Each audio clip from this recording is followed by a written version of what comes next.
宋局，目标现在已经离开布河路主路了，离丹浦港很近。收到。现在前方路段车辆稀少，建议截停车辆。目标车上没有看到人质，如果让他跑丢了，人质处境很可能会有危险。立即截停，你们注意安全。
马上，马上！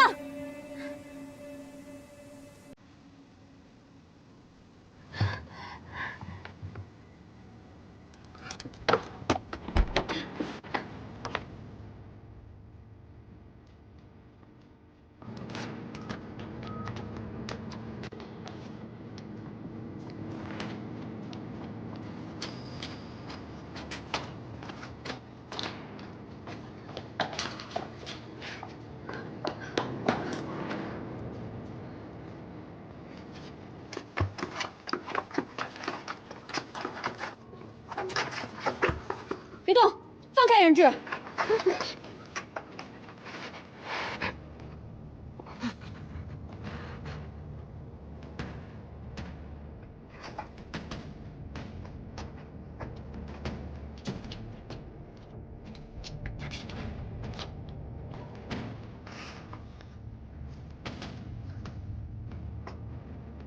人在我手上，你谈什么条件？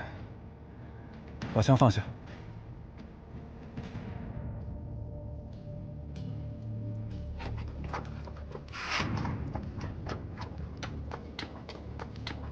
你放下！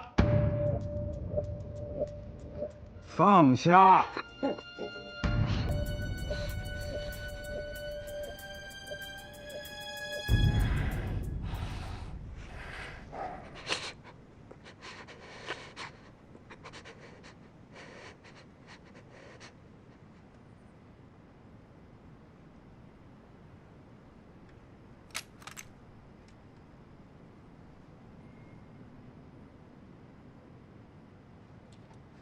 贴过来。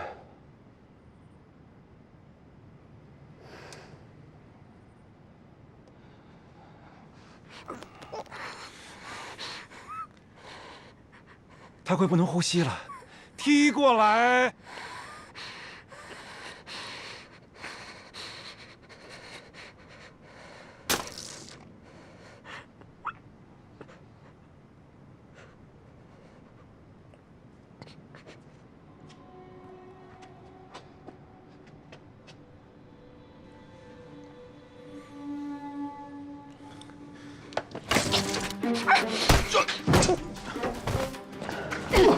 这。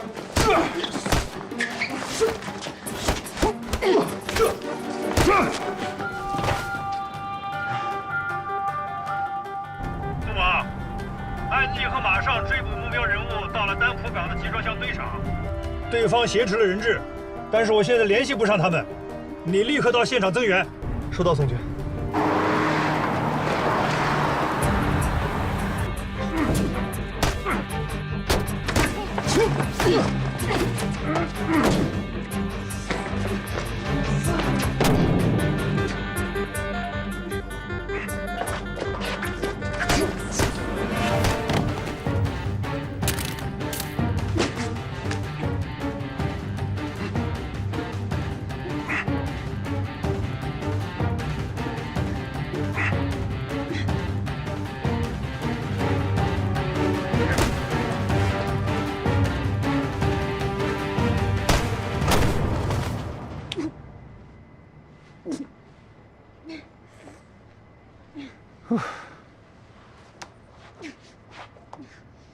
维护国家利益，保卫国土安全。哼，你呀，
东王，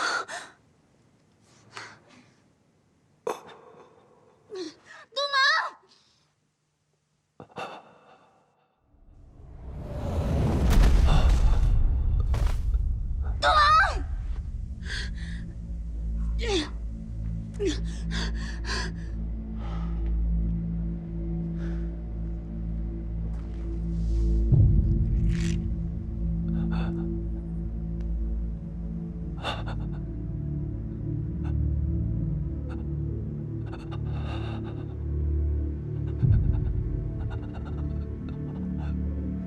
王。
要是还有时间，我还要跟着你一起干。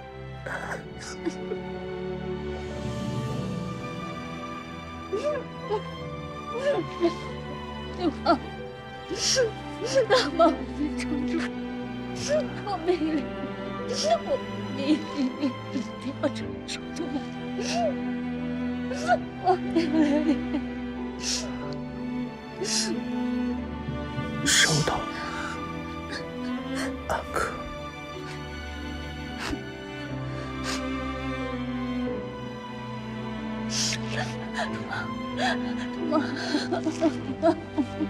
杜梦，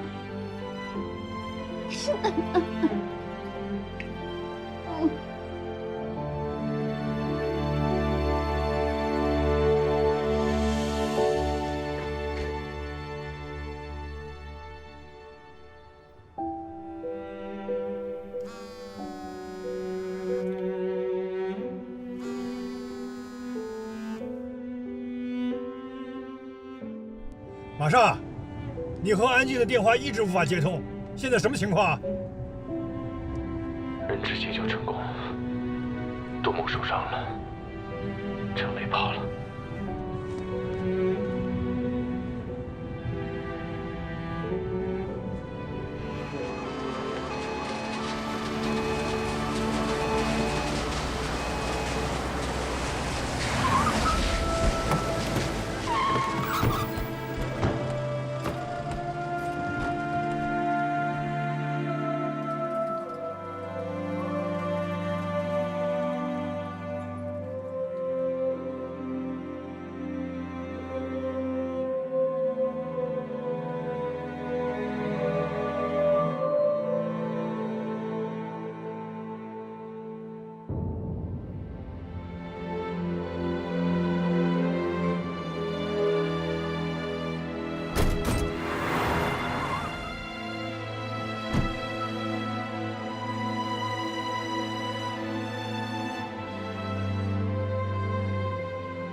杜梦华在救护车上，我看见了。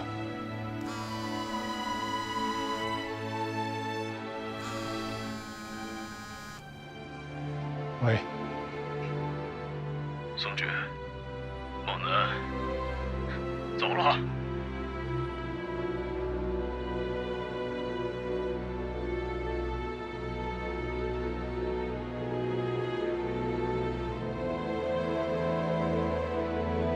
杜梦走了。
杜猛多大年纪了93年的，再过2个月就26了。老宋，案子由省厅接手吧。我没别的意思，我只是担心他们俩的状态。我明白。不过我认为，安静完全有能力调整好自己的状态。虽然他很年轻，但是他经历过类似的情况，并且成功地克服了自己的心理伤亡。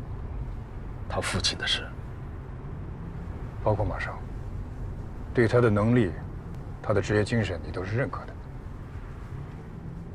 我觉得，如果这个时候把他们撤下来，反而是对他们最大的打击。是呀，对这些年轻人，我们要更加爱护。对待同志，要100%的信任。但是案子到现在这个地步，现在的情况太复杂了，我们根本没有时间让他们慢慢的调整心态。1天，最多1天，到时候看看他们心理准备的怎么样。好。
安静，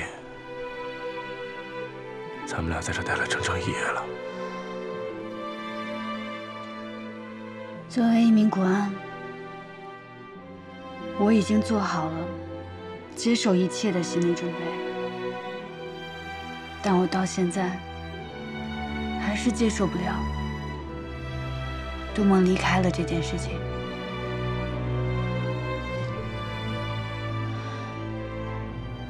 从昨晚到现在，我想了很多。我想起每一次执行任务，他总是冲在最前面的样子。我想起每一次有了新的卷宗，他就会默默地留到最后的样子。想起他明明有病重的母亲，还有上学的妹妹要照顾，身上担子那么重，但还是充当我们所有人的开心果。我还想起踏进国安的第1天，我问他你为什么要做这行，他跟我说他想做英雄。我当时还笑话他，是不是从小到大警匪片看得太多了？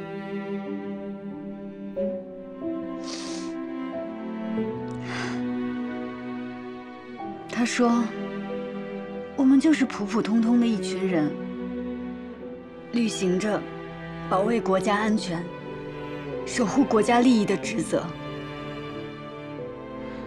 我们很平凡，不必为人所知。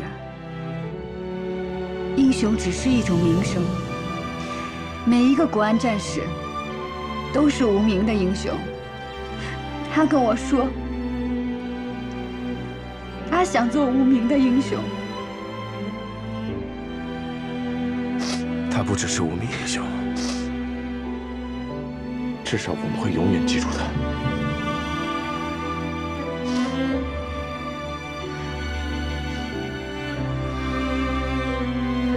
马上，我们一定要抓住程磊，给杜梦一个交代。一定。看来你们是准备好了，说说吧。报告请听，结合昨天的情况来看，程雷就算冒着被击毙的风险，也要带走数据吸盘，说明完成交易对他来说很重要，也说明他自以为还没有到达走投无路的地步。万幸的是，杜猛击中了数据吸盘，所以我们暂时不用担心数据会泄露。子谦，你认为程雷能修复吸盘吗？根据描述，程雷如果没有专业的技术和设备，不太可能将其修复。这块数据吸盘是程雷逃命的传票。怎么说？以程雷的能力，应该已经猜到了，他靠自己不可能逃走，至少也需要别人的掩护和接应。而且他的身份暴露，已经成为弃子。现在唯一能当做筹码的，就是这套数据。建庭，乔一川的供词究竟说了些什么？我们需要更多的情报进行分析。乔西川透露，杰弗里是受雇于赫尔墨斯集团。我们之前也掌握了大量的犯罪证据，都指向赫尔墨斯集团。您之前也提过，相关部门一直在给赫尔墨斯集团施压，这完全是因为杰弗瑞的一系列动作所导致的，所以赫尔墨斯集团不会轻易放过他。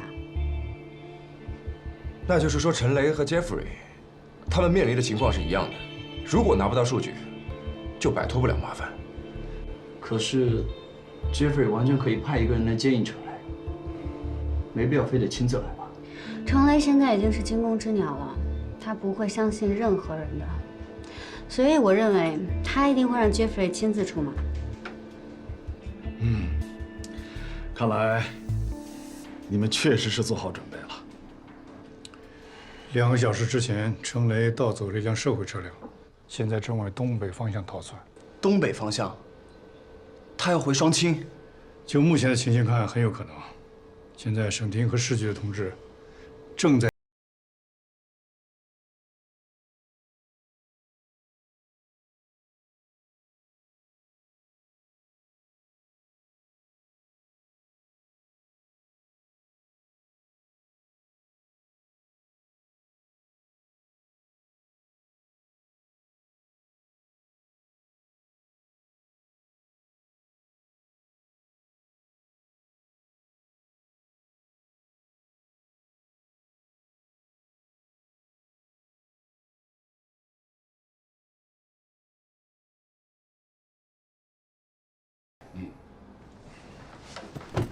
还有，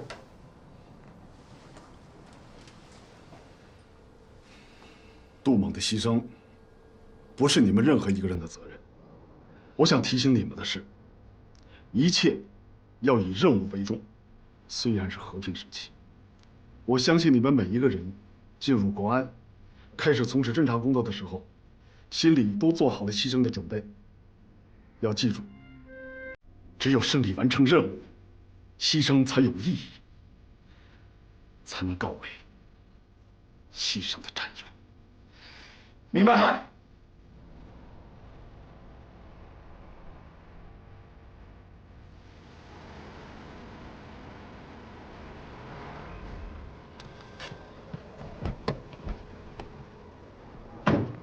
我去买2杯咖啡。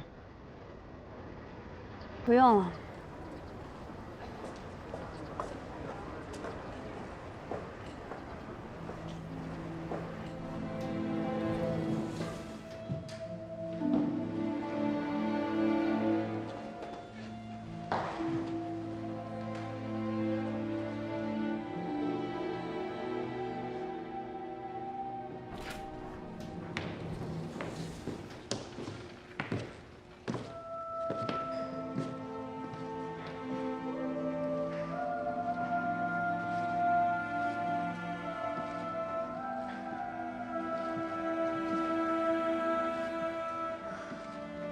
兰克，猛哥跟你一起回来了吗？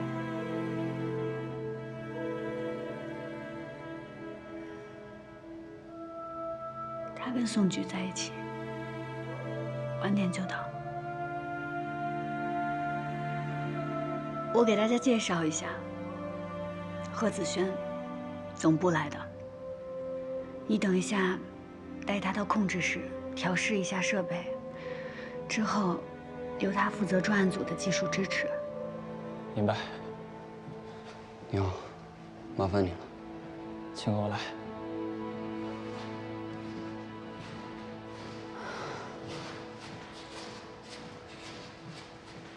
大家都去忙吧。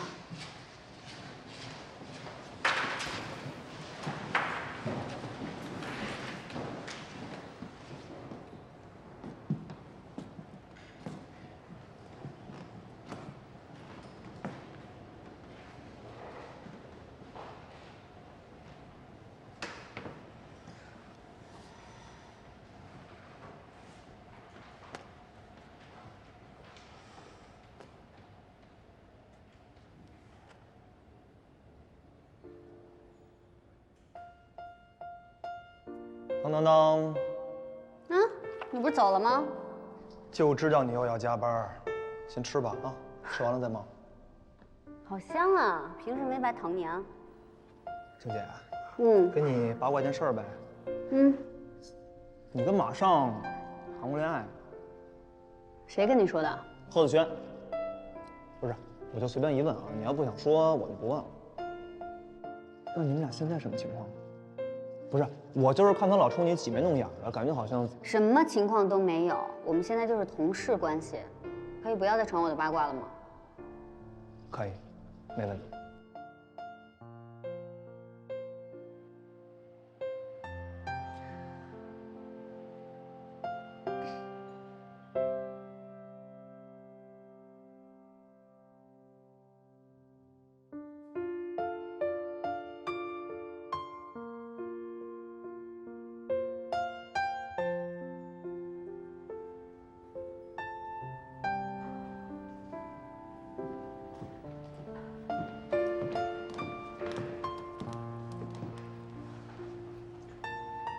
静姐，我一直以为消息是错的，顾梦他……别哭了，你忘了啊？杜萌他以前老欺负你，他说你笑起来比哭还难看，你还真哭给他看。等他回来呀，我哭给他看。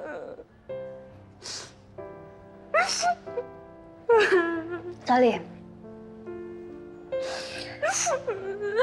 你听好，接下来的任务依然艰巨，我需要你拿出最好的状态来，投入到工作里，好吗？明白，我保证。静姐，按照规定，我已经通知了杜梦的家属，他妹妹已经到会议室了。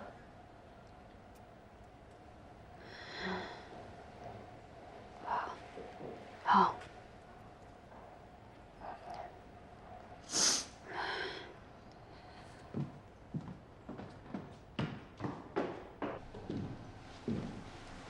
安哥，静姐。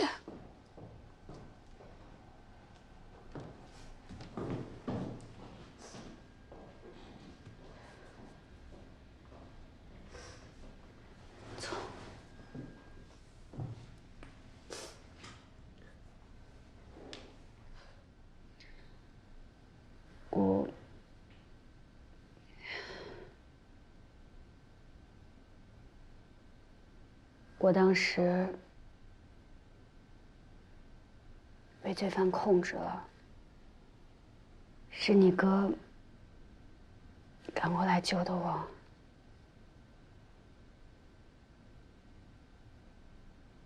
他是因为救我才牺牲的。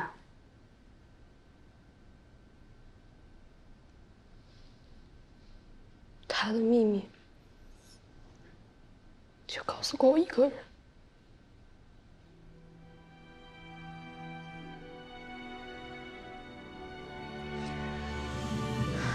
我知道，如果他不去救你，你是不是？如果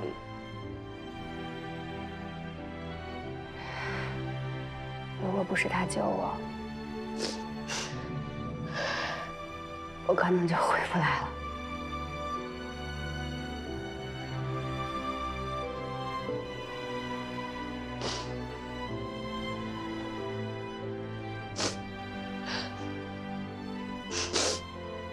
杜玲，你放心，按照我们的制度，你的学费，还有你妈妈的治疗费，我们会全部承担的。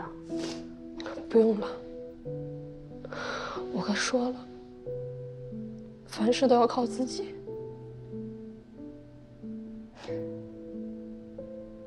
你跟你哥，简直是一个模子里出来的。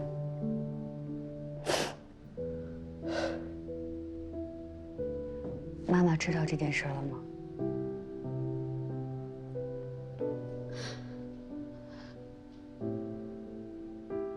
那我陪你一起，我陪你告诉他。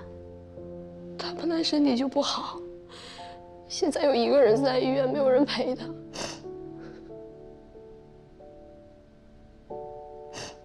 明天我就回去了，到时候我亲口跟他讲。我妈妈，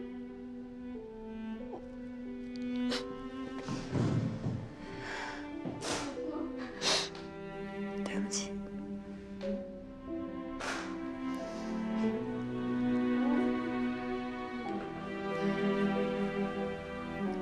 对不起。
马上，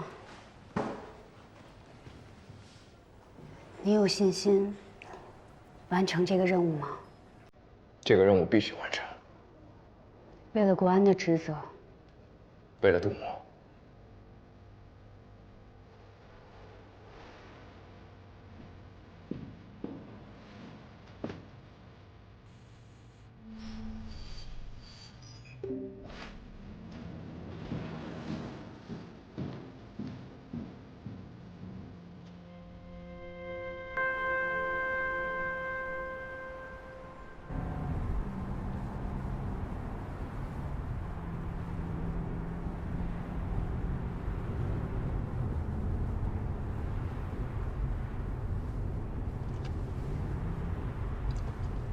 该跟科长联系了。好。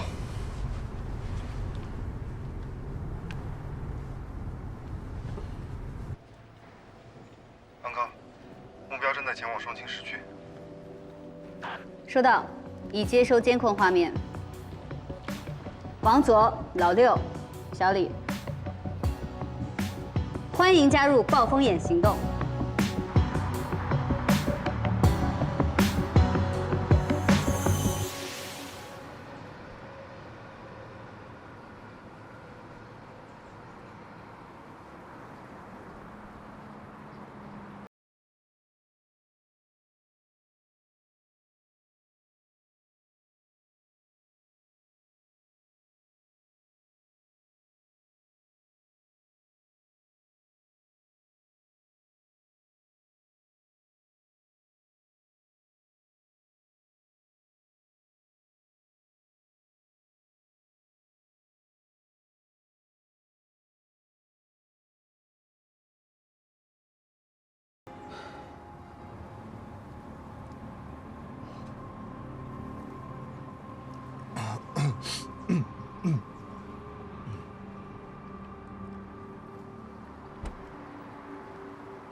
科长，目标汽车步行正在转移。收到，跟进。明白。马上，我压到前面去啊。安静，注意安全。嗯。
uncle，就是他。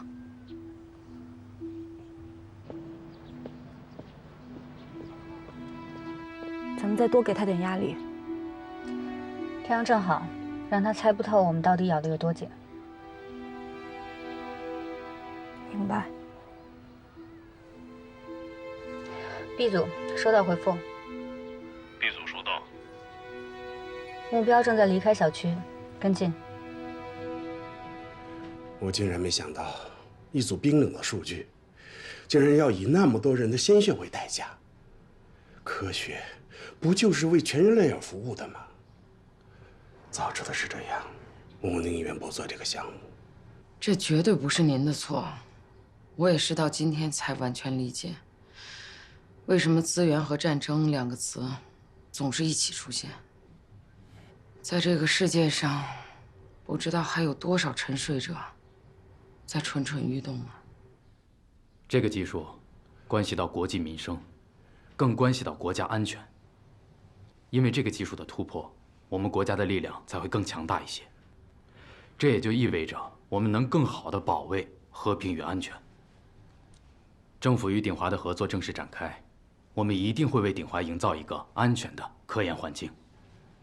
所以，邹教授，您之前说的事情千万不要自责。 还有就是这件事情还不能公开，我也是按照要求提前跟您通个气儿，所以请您严格保密。进来。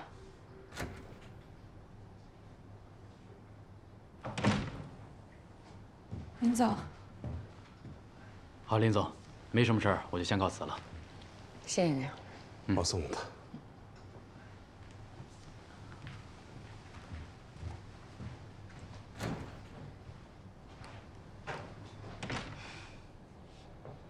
昨天晚上市公安局的宋局长给我打了电话，简单说了一下近期情况。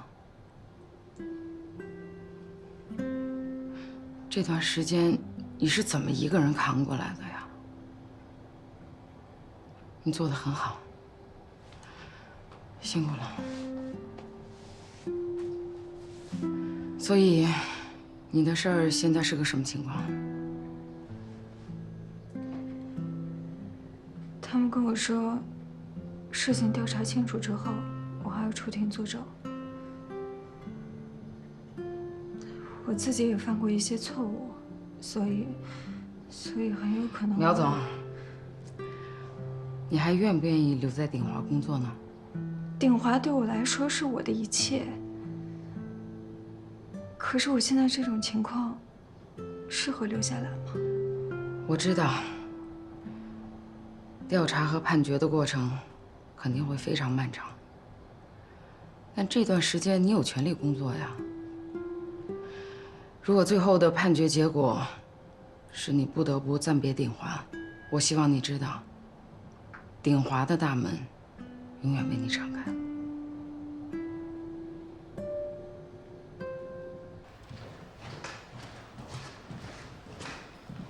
嘿，辛苦了。睡醒了你？给我3天3夜我也睡不醒。我来吧。好，那我去眯会儿啊。哎，眯不了，我刚好碰见宋局回来，他说要见你，你精神一点。除了宋局啊，还有另外一个人，你肯定特别想见他，啊？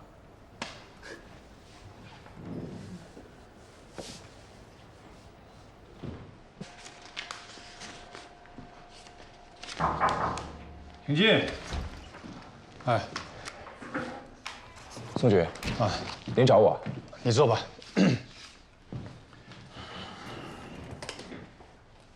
你简单汇报一下现在的情况。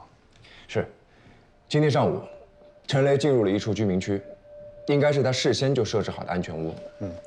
他在离开的时候，放火烧了一个行李箱，我们的人冲进去，抢出来了部分证物。伪造的各国护照8本，伪造的中国公民身份证5张。就这些，有没有找到什么能牵出线来的东西？剩下的就只剩下一些衣服和现金。啊，继续说。之后的一整天，陈雷先后前往了3个不同的酒店开了房间，期间多次使用反跟踪手段，很明显是在迷惑并摆脱我们，但是都被安静他们咬住了。很好，这说明他还没有认命，自认为还可以继续逍遥法外。我们要的就是这种心态。他现在的位置在哪儿？最后他选择入住了西泽路上的一家宾馆，这个地方选择的很讲究，周围环境复杂，而且酒店本身就有数个出入口，极有利于逃脱。另外，他还购买了大量的生活物资，好像要在这个地方住上很长一段时间。监控布置好了，安静在现场。对了，宋局，子轩说，您带了一个人回来，还是我特别想见的人。乔西川。乔西川。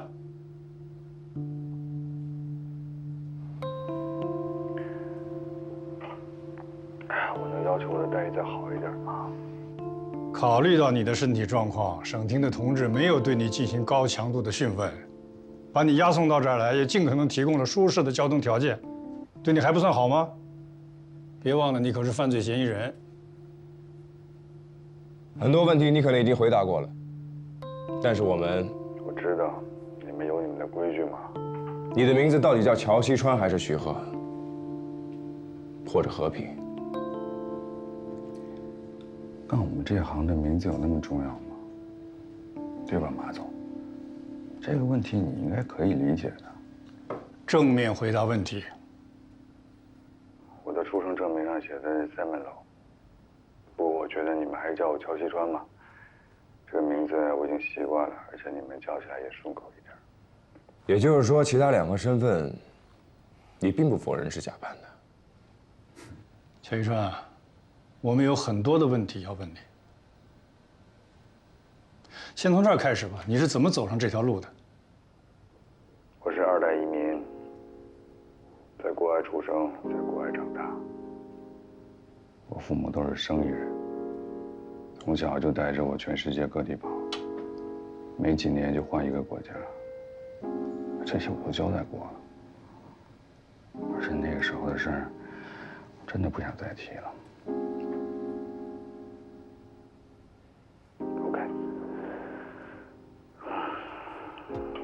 我父母的生意主要针对的是亚洲。97年金融危机，他们破产了。那个时候我大概12、13岁，对。然后我就走上了这条路。你12、13岁就当了间谍？也不算是。从那年开始，家里就负担不起我在贵族学校的费用了，所以我必须要转学。在这个过程当中，有一个人找到我，他劝我进一所特殊的私立学校，或者说，也就是一个地下组织。继续说。在那，我接受了整整5年的特殊训练。出来之后就成了一名雇佣间谍。这个所谓的学校，具体在什么位置？3个月一换。信不信由你们。而且我也不知道这幕后的组织者到底是谁。他们那个地方的管理，就跟集中营一样，整整5年时间，我能见到的脸，也就只有我的同寝那几个学员而已。这个组织的幕后主脑是谁？是不是杰弗瑞？我不确定，但至少他也算是个高层。那陈雷呢？谁？程雷？鼎华的那个技术工程师。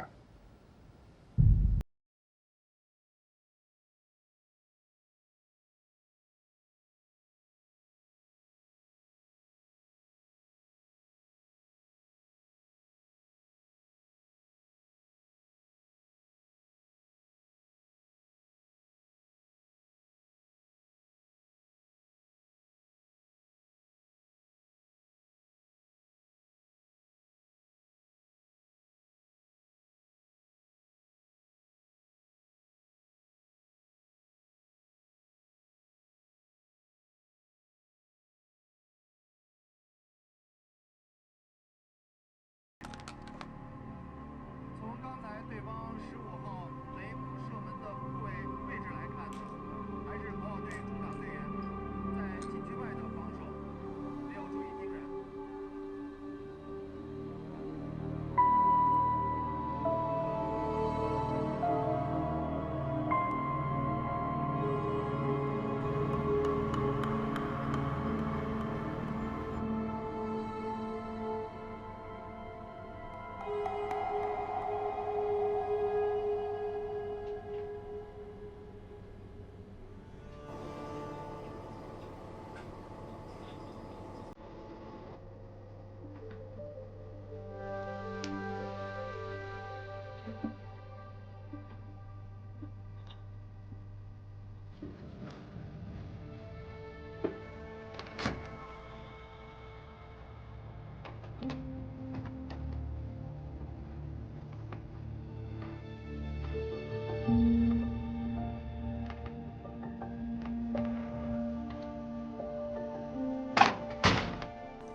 降低噪音，他应该是打算跟人联系。明白。小李，我发一套插件给你，可以屏蔽固定音频的声音。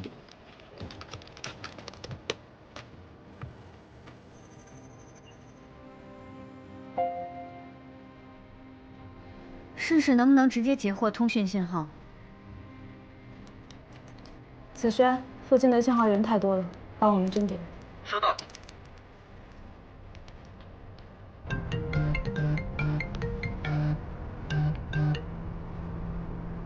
Hello? So you're putting all the blame on me. You damn mistake that affected me. I told you don't send anybody else. Not for anyone. Just don't contact me, okay? Hold on. Are you crazy? Somebody might be eavesdropping. Why are you afraid? If so, it's gonna be me anyways. Listen, I got it. Come get it if you want it.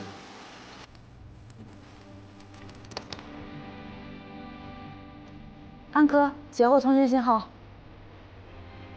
What do you want me to do? Go there to pick you up? Then what? Run in jail with you in China? I'm not kidding. You got us in so much trouble if you don't get data.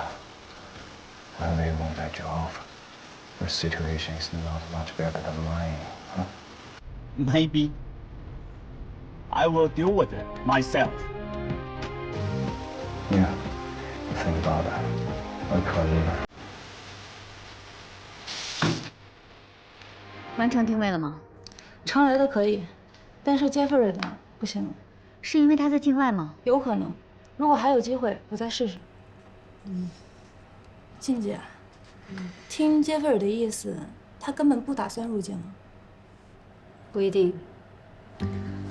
按照程雷刚才所说的，事情发展完全符合我们的分析，所以 Jeffrey 一定也在承受着压力，事情说不定还有转机。你帮我联系一下贺子轩。好。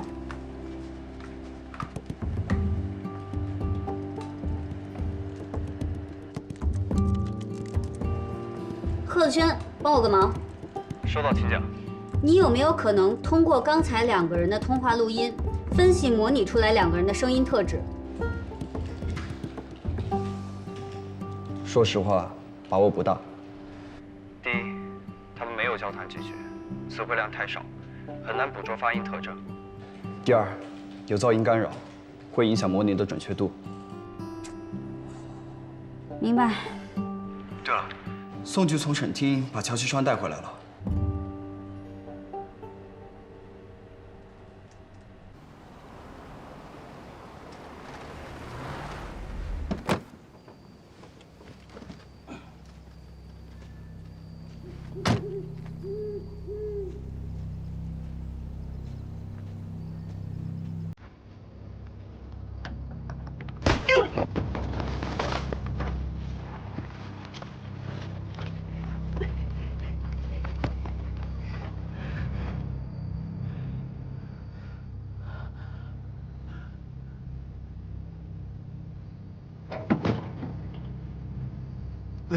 Listen.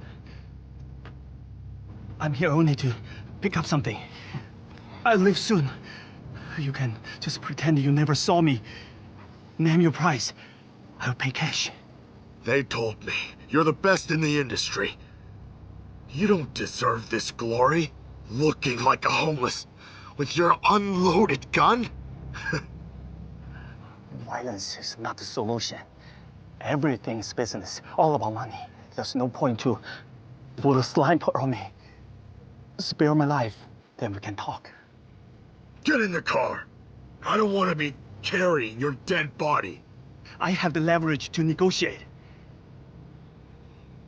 What can you propose to me? My men have already obtained the complete data of the synthesis technology. Even though Chinese people already filed a patent, the value of the technology itself hasn't changed at all. Why should I trust you? Why would I lie? To live 2 more days? Just like I said, spare my life, then we can talk.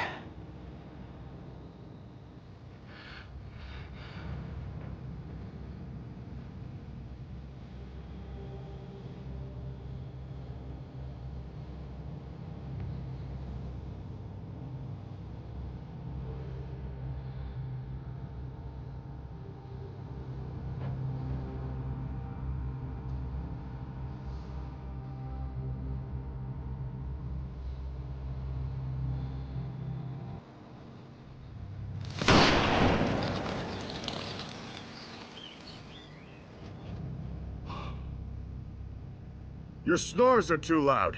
Change the hotel and get a better bed.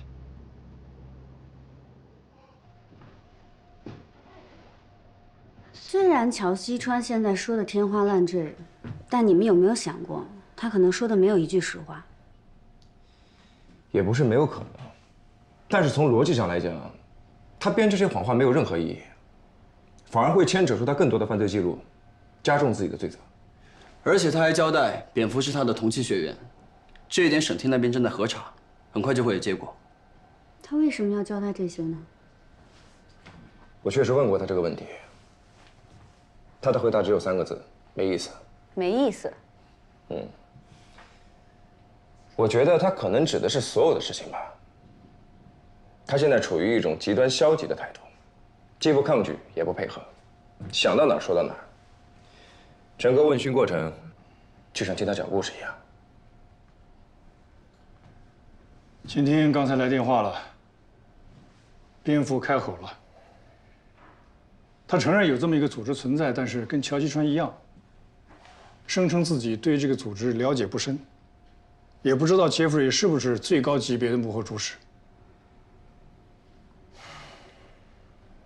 我们当前的任务不变，还是要集中全部精力抓捕杰弗瑞。所以现在的情况就是，程雷虽然在按照我们期望的方向发展，但他不一定能够把杰弗瑞引到中国来。所以现阶段呢，我们需要双重保险，能不能有效的逆用乔西川，就成为这个任务成败的关键。可是就他现在这个状态，所以我们必须理清思路，快速切中他的要害，否则会失去对他的控制。我现在倒是有一个想法。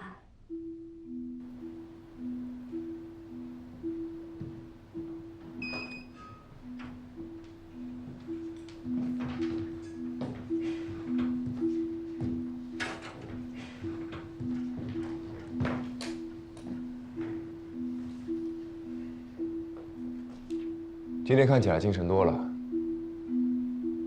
我希望你好好配合我们的调查。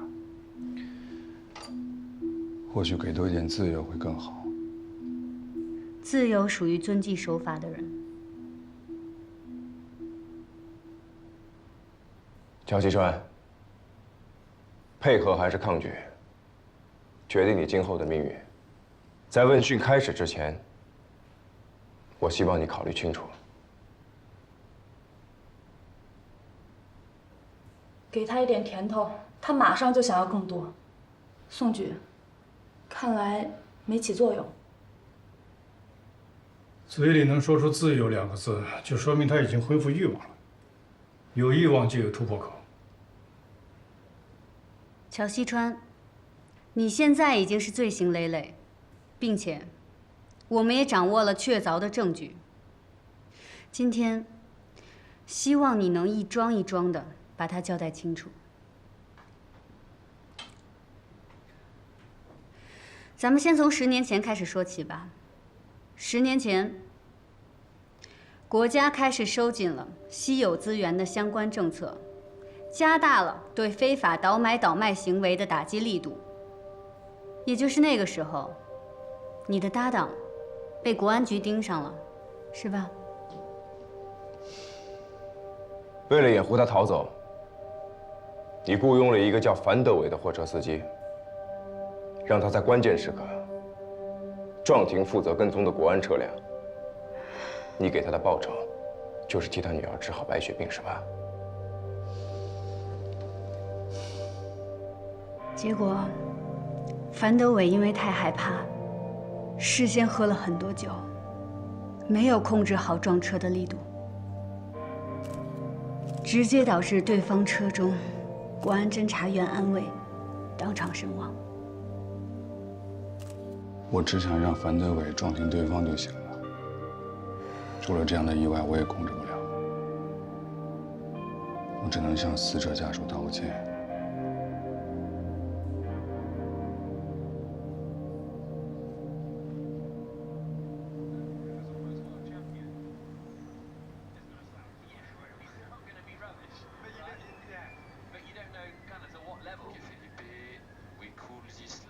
Scenario 2. Calling this lap and going scenario 2. There's Susie Wolf, team principal of the Venturi team.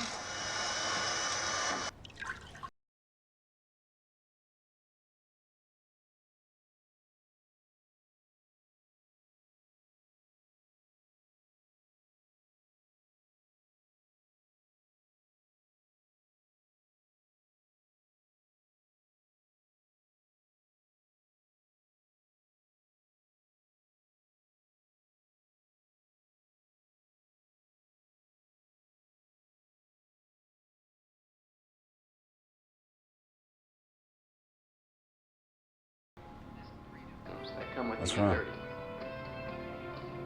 You got in trouble with Hermes? How can you prove that you already got the data?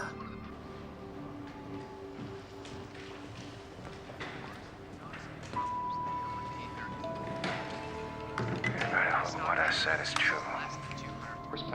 That's the only way we can get ourselves out of all this trouble. Yeah, you are right. You better not cheat on me. I can just as easily kill you as I can save you. Lack of modern safety features pushes most car buyers towards newer options. Of course, I know.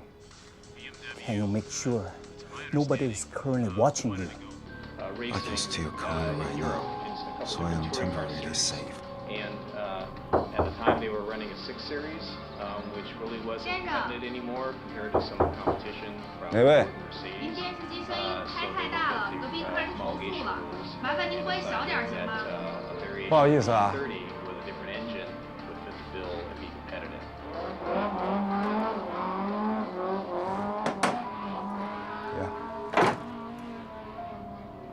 are so careless. It's possible that we've already been monitored. Yeah, it's possible. Jeff, We have dealt with this situation. plus Wing you should remember that. I will send some capable men there to save you. No. I've told you that. You should come by yourself. That's impossible. It's easier to take something away than taking a fugitive. If I were you, I would choose to kill and take the data. You don't trust me then? What I will say, I won't change my condition. Come get it by yourself, you know? The more dangerous the situation is, the more benefit it can get. Am I right? Listen, I will send my best men there. This is my best condition. Yes, sure. Romulus is indeed powerful, but they just can't control everything.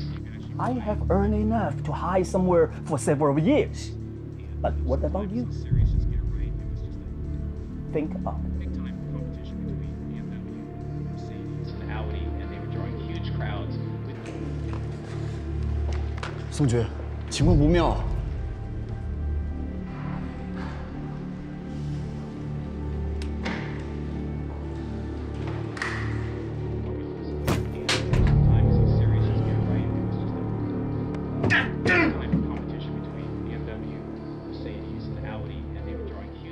情况是这样的，要想继续推动行动，恐怕必须要说服乔西川全力配合。明白。有把握吗？已经找到突破口。那好，继续吧。嗯。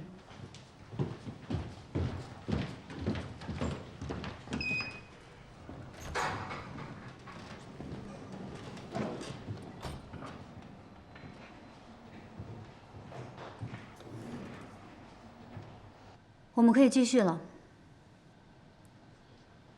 贾长安到底是不是你杀死的？不是，以你的智商，猜不出是谁干的吗？真不是你？我的手从来不沾血。你是不是想说，你跟 Jeffrey、程雷、蝙蝠那些人不一样？你只图财，不害命。我想告诉你的是。有的时候，真正的凶手并不是动刀子的那个人。你说你没有想过当年会有意外，但是安危确实是因为你的计划而死。还有，你一定没有想到，樊德伟这么多年，因为你当年自以为那个天衣无缝的计划，落得现在家破人亡。不可能。只要樊德伟不松口，他最多在牢里待2年就能放出来。到时候他女儿的病也治好了。我的计划对大家都有利，这是我一贯做事的原则。那是谁负责出资救助樊德伟的女儿？是你当时的东家，赫尔墨斯集团，对吧？对。只可惜他们没有实施你的计划，为了尽快堵住樊德伟的嘴，他们很快就给小女孩做了手术，但是移植的是无法匹配的干细胞。小女孩去世之前，她被排异反应折磨了很久。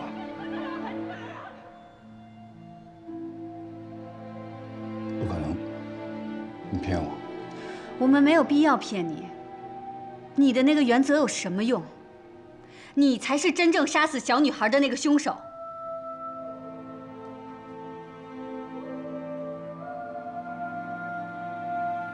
宋局。安科他们这样是不是有点过头了？会引起他的抗拒心理。这才刚开始，记住了啊！要消除犯罪嫌疑人的抗拒心理，第一步就是要彻底推翻他对自己的固有认知。这我明白，可是乔西川自认为跟蝙蝠这样的人不同，就像他自己说的，他是谋财不害命，算不上罪大恶极。犯罪分子啊，往往都抱有这样的心态。拿自己的行为跟更加恶劣的行为做对比，给自己寻找良心上的退路，以达到自欺欺人的目的。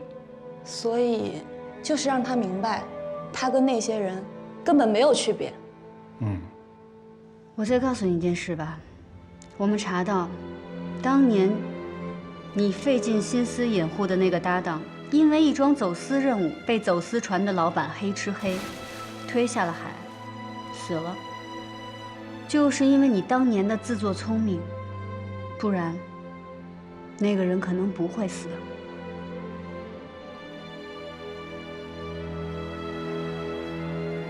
我们接下来说说周炼吧。周炼死之前拼尽最后一口气，给你发了一条短信。根据我们的分析，这个数字228应该就是蝙蝠的英文单词，很明显这是一种警告。他发给你了，对吗？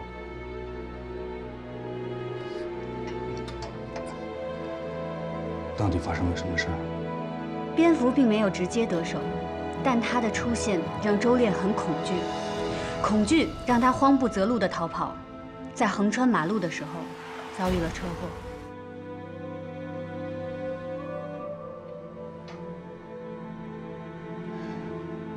早就应该撤出来。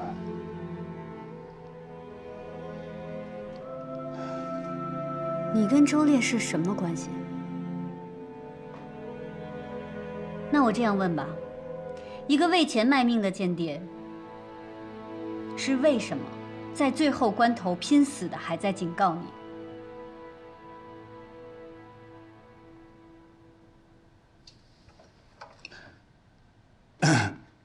周炼，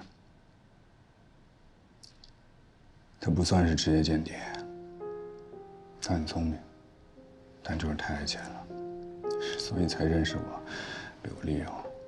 他说过好几次要撤出，可我总跟他说，做完最后一笔生意就能退休了。这种话我说出来自己都不信。你这是在自责？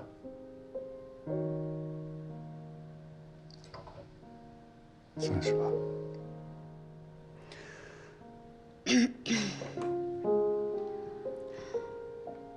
你应该知道我叫什么名字吧？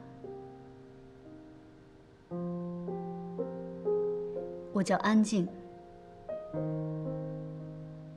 10年前牺牲的那个国安的侦查员安威，是我父亲。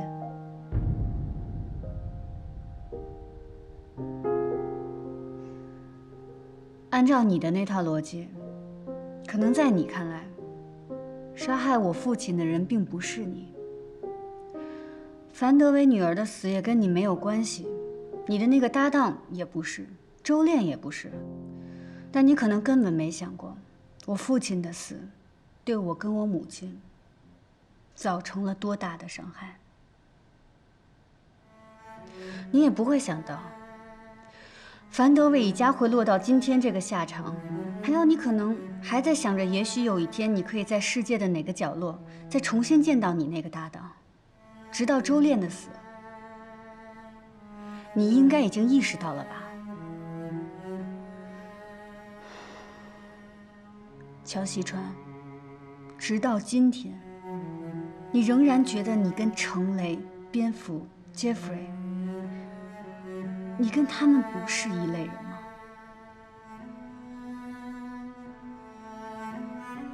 别说，乔西川，你说自己18岁的时候执行了第一次任务，10几年了，这算起来得有多少条人命死于你自认为的那些完美计划？从安薇到樊德伟的女儿，从你的搭档到周炼，被你间接性害死的不止4个人吗？你害死了多少人？你害得他们家破人亡，你自己看看你的那双手，上面已经是血染累累。别说了，别说了，我就是没得选，没得选。他们都死了，只有你活着，所以你不需要去说那些做了选择就无法回头的话。对于你的搭档，对于周炼，甚至对于贾长安，他们都没有选择，只有你有。我没错，我没错，我没错。就是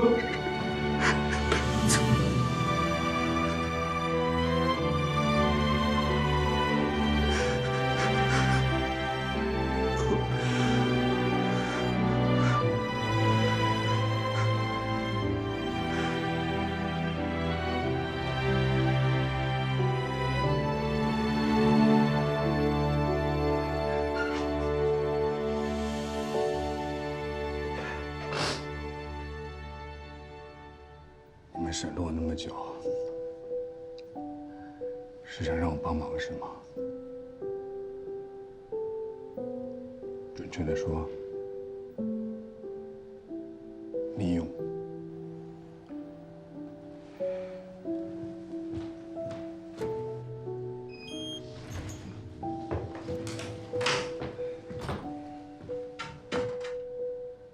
邱一战，我们这次行动的目标，就是要把杰弗里引到国内，并依法对其进行拘捕。我现在可以开诚布公地告诉你，要达成这个目标，就需要你毫无保留的全力配合。当然了，你这么做换不回你的自由，也得不到任何好处，唯一的好处就是，你得到一个机会。 一个挽救你灵魂的机会。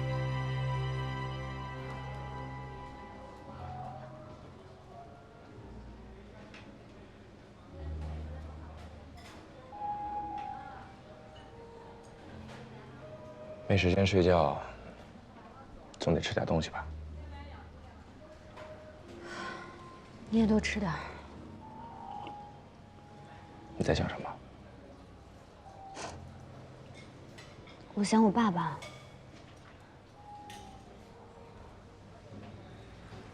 那天逮捕了乔西川以后，他还处在昏迷状态的时候，我去医院看他，我当时恨不得直接冲上去把他掐死。但是你今天控制得很好。我没有控制，我觉得我自己现在感觉不到愤怒了。 我不知道我是怎么了。我面对杀父仇人，我竟然没有愤怒了。别想太多，这并不是一件坏事。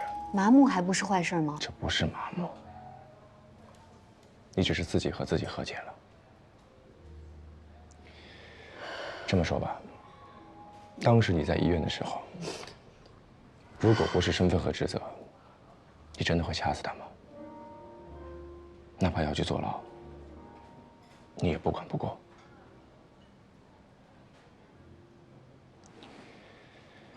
可能这10年来对你的困扰，已经和乔西川没有任何关系了。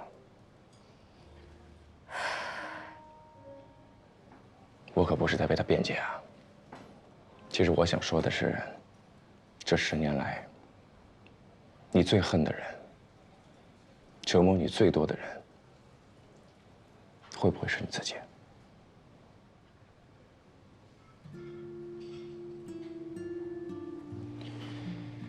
其实我刚来双清的时候，第一次见到你，我也是这种感觉。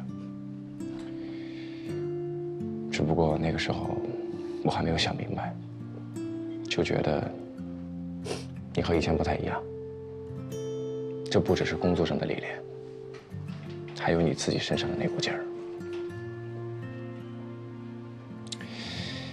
明明说话轻声细语的，却有可能随时都会爆发。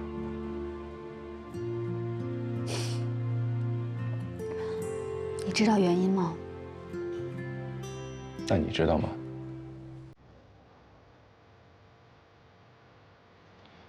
因为你觉得，你之所以承受这些痛苦。 是因为自己不够强大，所以你逼着自己变强，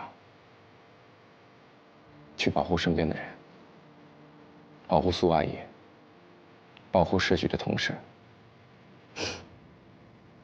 保护杜某。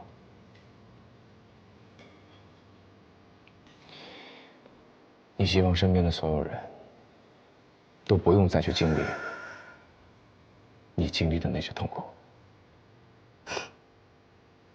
但是你在决定生死的较量中，输给了程雷。面对杜某的牺牲，你也无能为力。所以这个时候，你才意识到，自己不是天下无敌，根本不可能保护得了所有人。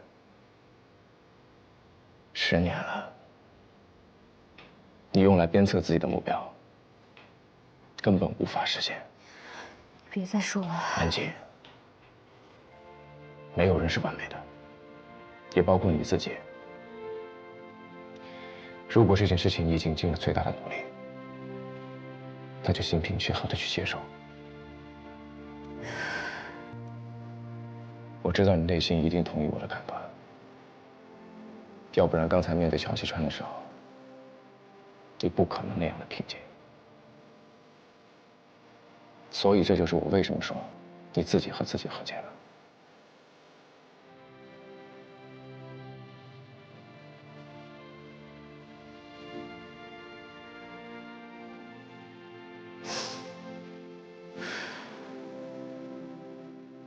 马上，你可能是这个世界上最差劲的心理咨询师。我知道。但是我觉得你说的是对的。嗯，走吧。就算不完美，也要尽力去努力吧。走吧。